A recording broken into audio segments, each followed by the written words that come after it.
Buongiorno e ben ritrovati per questa nostra nuova puntata di 7 in punto. Il tema di oggi è un tema assolutamente attuale anche all'interno della Chiesa ed il titolo è rappresentativo di un dibattito che interessa tutti i livelli della Chiesa, dal Papa che l'ha per primo introdotto a quelle che sono poi le diocesi delle città, e proprio a Padova c'è una serie di incontri e di laboratori che parla proprio del tema di smaschilizzare la Chiesa, cioè renderla un po' meno maschile. In realtà dovrebbe essere abbastanza equilibrato il rapporto tra uomini e donne all'interno della Chiesa, così a quanto pare non è, e ha fatto molto scalpore la notizia della prima donna nominata a capo di un dicastero vaticano proprio alcuni giorni fa da Papa Francesco, Simona Brambilla, che è una suora che per la prima volta appunto ricopre questo incarico, che è una specie di ministero della Chiesa. Questa mattina per parlare di questo tema Don Giulio Osto, che è segretario dell'Istituto Superiore di Scienze Religiose di Padova e anche un rappresentante della Facoltà Teologica del Triveneto, e Barbara Vettorato, che rappresenta IRECOP Veneto, che è partner in questo percorso, questo progetto che appunto porta a Padova il 17 e 18 gennaio un approfondimento su questi temi. Ho fatto una lunga premessa perché l'argomento non è quasi mai trattato così pubblicamente ed è molto delicato. Allora, cominciamo da Don Giulio Osto. Come mai volete trattare questo tema? E abbiamo qui sopra una schiera di libri che poi verranno approfonditi nel corso del vostro incontro, che dimostrano quanto anche la Chiesa si stia interrogando proprio su questo. Sì, allora diciamo che si sono incontrate tre strade che adesso prendono forma con questi due appuntamenti.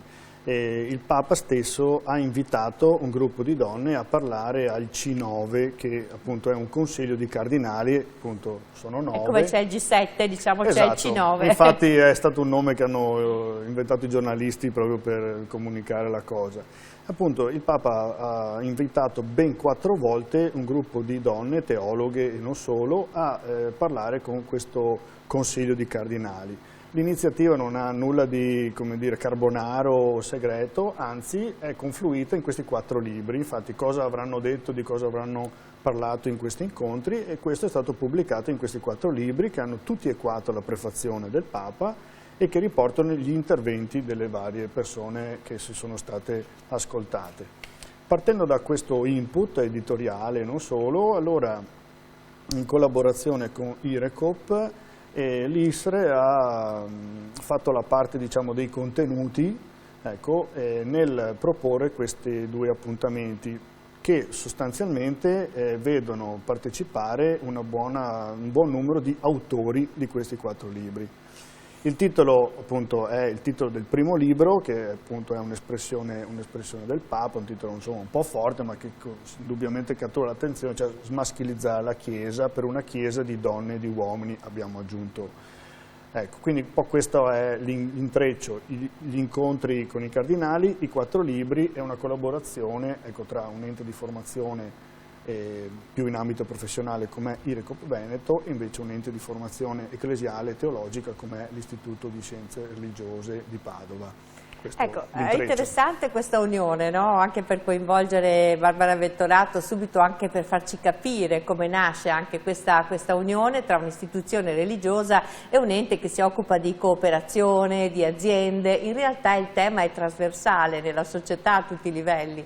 Assolutamente. IRECOP Veneto intanto è l'ente di formazione a livello regionale voluto da Confcooperative Veneto, che è l'associazione di categoria del mondo cooperativo, e dalla Federazione delle Banche di Credito Cooperativo.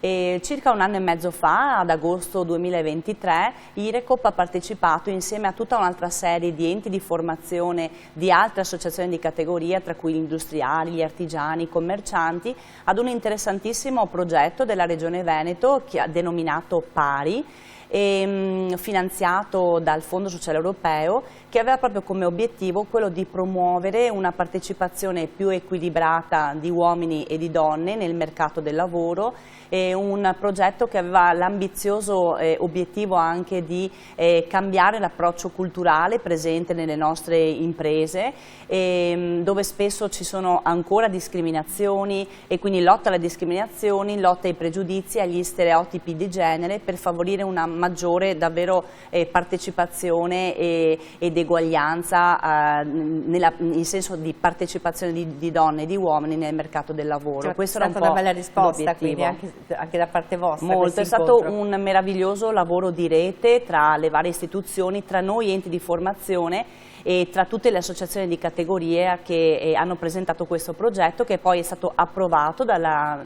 Regione Veneto, e ogni ente di formazione rispetto alle proprie organizzazioni di riferimento aveva un tema specifico da affrontare. Ad esempio il nostro progetto denominato Plus era focalizzato più sul tema della leadership femminile all'interno delle organizzazioni, proprio per colmare anche il divario che c'è a livello di percorsi di carriera nelle imprese, piuttosto che altri progetti che avevano come focus ad esempio il gender pay gap, quindi il divario anche retributivo tra maschi e femmine, eccetera. Ogni ente ha avuto un focus specifico.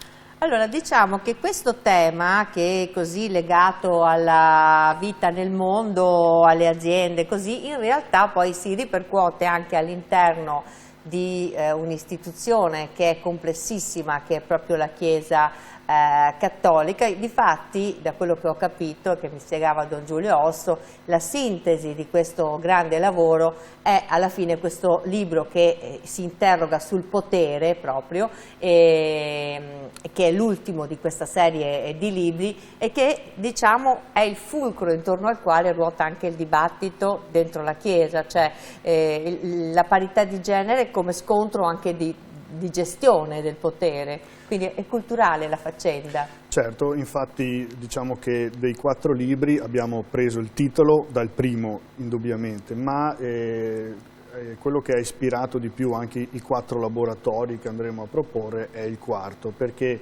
il tema del potere intercetta, diciamo, tutte le dimensioni della vita, e nel caso del libro per esempio è declinato in 2 grandi ambiti, quello giuridico e quello economico. E queste sono realtà trasversali nelle quali tutti siamo immersi. E la domanda è, per esempio, la vita della Chiesa, la fede cristiana, come vive queste dimensioni che sono imprescindibili, perché non si può vivere senza, no? Ecco, e allora sì, ci sono anche delle dinamiche sulle quali siamo chiamati a riflettere. Per esempio i 4 laboratori insistono proprio su questi temi. Uno è proprio il potere e la vita, la questione della gestione del potere, magari messo insieme con il concetto di servizio, no, potere e servizio, per cui potere, servizio e autorità sono tutte e 3 parole, insomma, di peso, sulle quali a volte c'è un po' di tabù, perché no, magari si parla tanto di servizio, ma poi invece si tratta anche di gestire, di avere una possibilità di poter fare qualcosa, ecco, quindi il potere e la vita. Poi l'economia e la leadership. Ecco, l'economia chiaramente siamo fin troppo anche condizionati dai poteri economici, e quindi a volte le scelte anche della Chiesa, delle comunità cristiane, obbediscono a leggi, insomma, che hanno a che fare con i processi, insomma, finanziari e quant'altro. E poi la leadership, dove appunto, come nell'ambito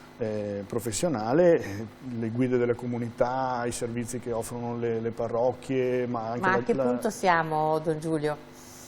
Cioè, allora, questa è, diciamo, la teoria, sì, ma poi nella pratica, anche a Padova, nella vostra diocesi, che cosa sta succedendo concretamente? Perché è vero che la Chiesa sta soffrendo molto anche di una partecipazione della società cosiddetta civile certo, al volontariato, ai percorsi, anche alla trasmissione della fede, no?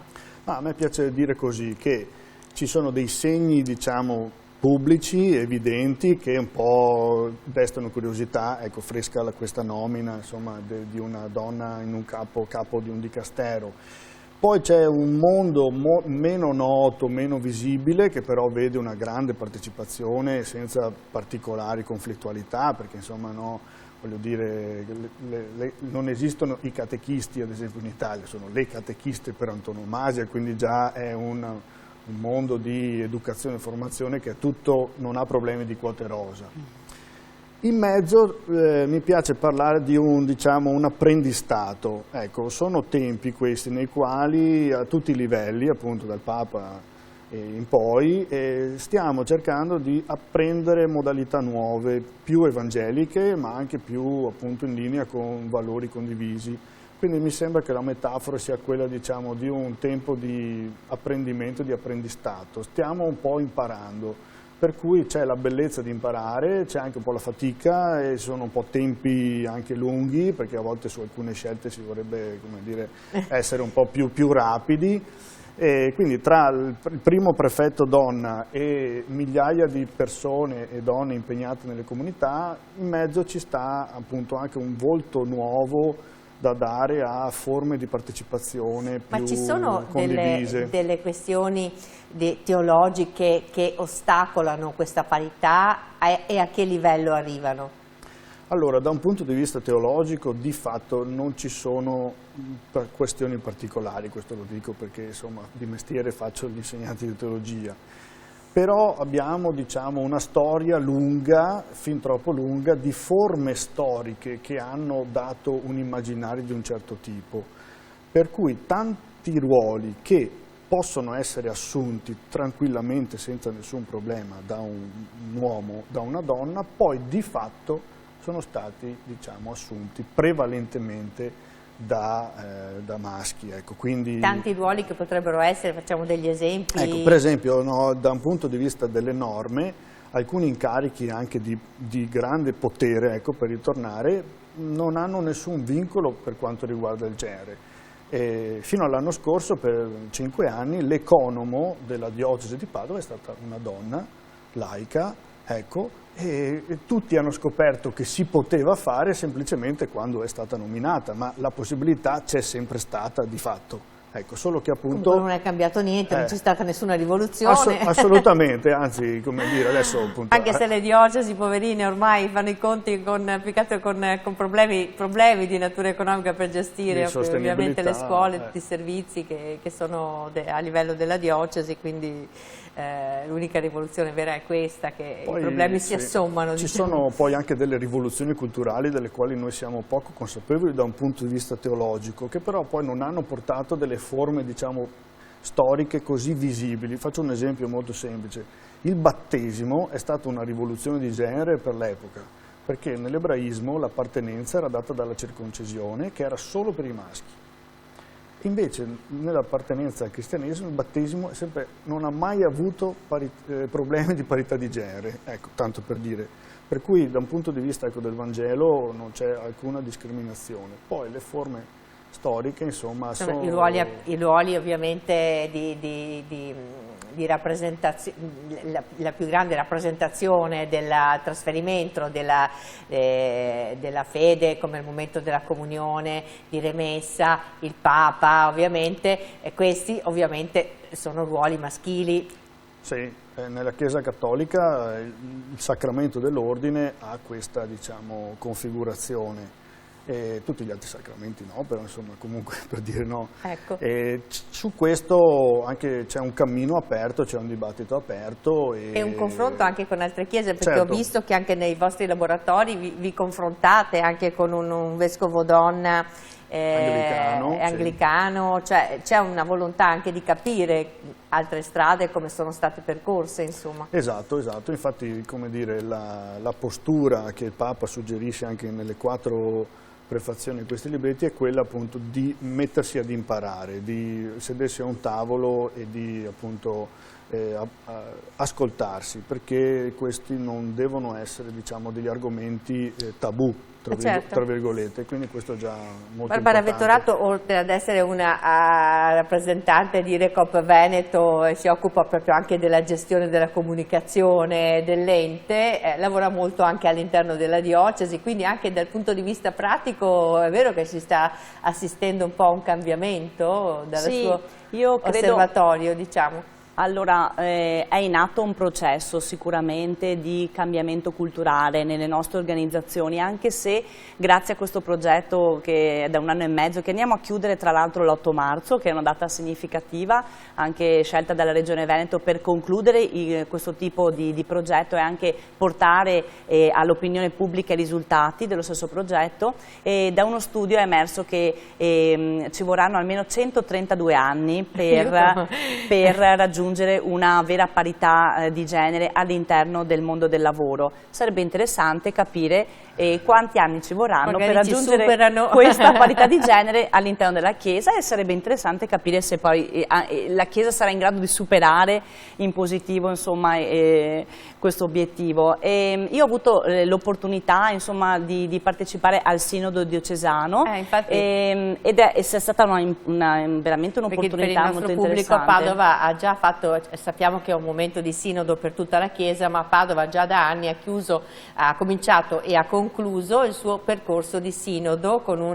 poi tutti i temi sono stati raccolti in una lettera del Vescovo che tratta anche di questi argomenti, ecco, faccio solo perché per il nostro assolutamente pubblico. E proprio per questo ritengo molto interessante questa opportunità di collaborazione, perché anche ad esempio sul tema della leadership partecipata al femminile, ma non solo, una leadership partecipata di laici all'interno di una Chiesa il cui potere prevalentemente era in mano ai sacerdoti, è una sfida interessantissima, però va accompagnata e va anche formata dal punto di vista proprio del cambio culturale, per cui anche queste due occasioni, da una parte il venerdì sera, ma poi i laboratori concreti anche di confronto che ci saranno tra laici e sacerdoti proprio in occasione del sabato mattina, ci aiuteranno proprio a entrare nello specifico rispetto alla leadership, al potere, all'economia, e sarà sicuramente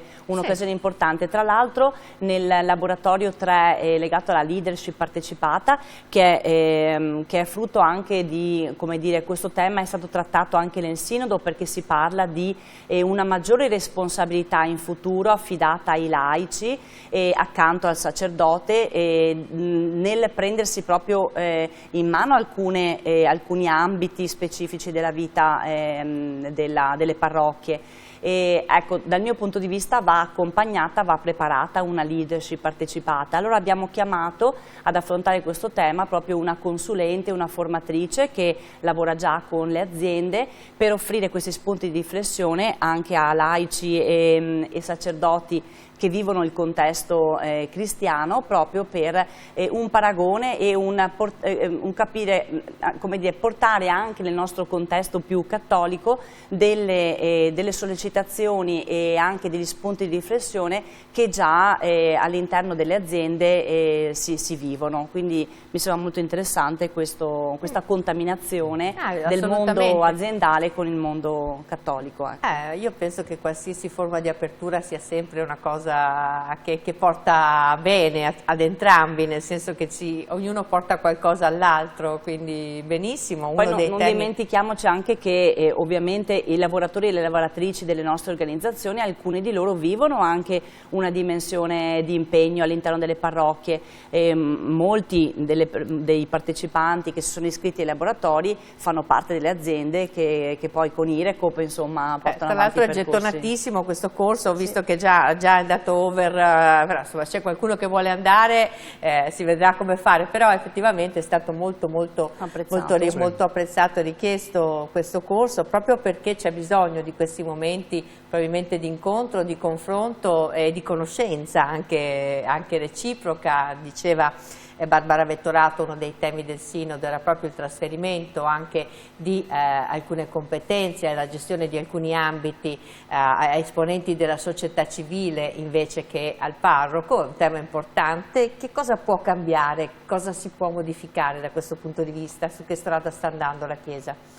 Ma i cambiamenti sono sempre faticosi, quindi ci vuole tempo e pazienza, ma sicuramente alcune cose possono cambiare, per esempio nella percezione di questi temi, nel linguaggio, nella modalità di affrontarli e anche diciamo in una contaminazione virtuosa tra ambiti diversi, no? Per cui quello che è stato interessante anche per me è scoprire che la Regione, anche istituzioni civili hanno messo delle risorse per accompagnare questi processi di cambiamento, quindi quando si investe appunto con iniziative formative e quant'altro qualcosa comunque cambia e penso che appunto nella postura di approccio, nel linguaggio e anche in una visione diversa da quella o un po' stereotipata, anche un po' estenuante, insomma, che viviamo, qualcosa di nuovo nascerà. Ecco. Quindi io sono curioso delle sorprese che verranno fuori anche da questa proposta. Una cosa bella che vi diceva Don Giulio è che almeno nell'ambito delle questioni che riguardano la Chiesa, la gratuità è una delle forme principali di collaborazione sia al maschile che al femminile. Questo toglie un po' il problema del potere, diciamo, almeno nelle attività più di ampio spettro delle parrocchie e delle diocesi. Sì, diciamo così che da un punto di vista sociale, civile, e questo è un argomento forse tabù da un punto di vista più di massa, come per quanto riguarda alcuni temi ecclesiali c'è un po' di reticenza, è proprio il gap, il divario del salario. Nell'ambito del volontariato anche parrocchiale, essendo tutto gratuito, non c'è nessuna disparità o discriminazione, no? Non è che il volontario maschile viene pagato di più o meno di quello femminile, è un servizio gratuito e invece questa è una questione che, appunto, sulla quale si gioca una reale parità, in particolare per le donne che in alcuni casi non vengono per nulla retribuite in modo giusto. In determinati ambiti, anche non particolarmente diciamo così di nicchia, ma anche in settori molto diffusi dove determinati diritti non sono per nulla sostenuti, pensiamo alla questione della maternità o altre esigenze di assistenza ai familiari e quant'altro. Quindi anche il nostro impegno formativo in ambito ecclesiale può essere anche un messaggio lanciato, insomma, alla società civile per riflettere su alcune questioni che sono ancora problematiche. Insomma, E questo è ovviamente l'ambito principale di lavoro anche all'interno di IRECOP Veneto, si sta lavorando moltissimo con le risorse di cui si faceva adesso riferimento in questa direzione. Assolutamente, sia la Regione Veneto ma anche Union Camere mettono a disposizione dei finanziamenti, degli incentivi perché le aziende inizino questo cambiamento culturale. Abbiamo per esempio, stiamo accompagnando molte banche ma anche aziende a certificarsi rispetto alla parità di genere e questo sta davvero contribuendo ad un cambio interno dal punto di vista sia anche della riflessione. Nel settore bancario è difficile quando si tratta di potere, di donne, insomma culturalmente c'è molto da fare. Però le banche hanno risposto molto bene, noi in particolare lavoriamo con le banche di credito cooperativo che hanno risposto davvero in massa a questo invito e stanno facendo un lavoro davvero in questa direzione di cambio culturale, ripeto, ma anche proprio di riflessione interna, di cambio anche dal punto di vista non so, della partecipazione, della presenza anche in posizioni apicali rispetto proprio alle donne. Qualcosa si muove, assolutamente, insomma, qualcosa si sta muovendo. Siamo in conclusione, voglio chiudere mettendo al centro una frase che ha pronunciato proprio Papa Francesco e che è in una delle prefazioni di questi libri, credo che sia proprio in quella che riguarda il potere, e proprio al termine della serie di questi incontri con il Consiglio dei Cardinali che hanno ascoltato appunto questi temi e le persone che sono state coinvolte in questa riflessione, il Papa dice: sono ancora più convinto che il maschilismo sia una realtà contraria al Vangelo, ed è un'affermazione